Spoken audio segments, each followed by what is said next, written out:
Ngayong araw mga mare, samahan niyo po kaming manghuli ng mga isda.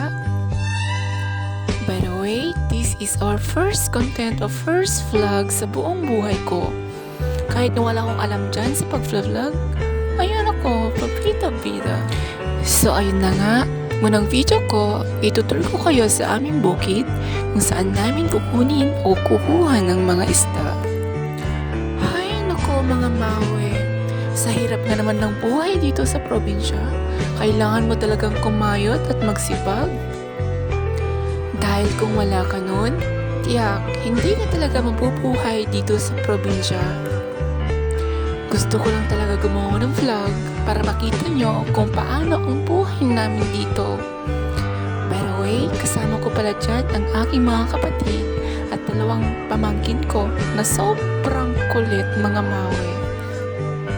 By the way mga mawe, ako nga pala si Shane, tubong Cagayan Valley. Sa di pa po nakakilala sa akin, better stock na lang, charot.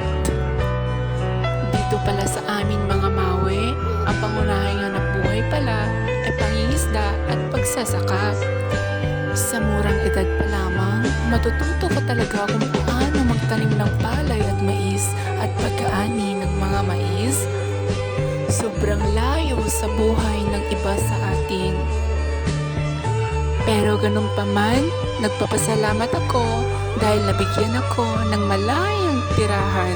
Yun bang malayo sa gulo mga mawe. Konting kaalaman nga pala sa buhay ko. Pagsasaka ang pangunahing hanap buhay ng aking mga magulang.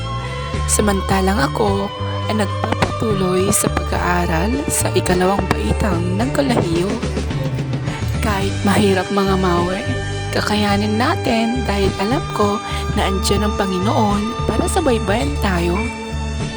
So ayun na nga, kung nakikita nyo, naligo na rin sa ilog itong napakakulit kong mga pamangkin. Paano ba naman sa kagustuhan nilang sumama kahit napakainit ng panahon? Kung nakikita nyo rin dyan, ganyan mga mawe yung strategy namin dito sa paghuhuli ng mga isda. Yun bang ikukulong sila at dahan-dahan na alisin yung mga kahoy sa loob. Umahon na rin kami dyan mga mawe dahil napakalamig ng ilog. Samahan mo pa ang tila hindi matigil-tigil na pag-ambon. Ayan, pangiti-ngiti pa tong dalawang to sabay kain. Yun lamang sa aming first vlog mga mawe. Naway nagustuhan nyo at supportahan nyo kami. Bye-bye!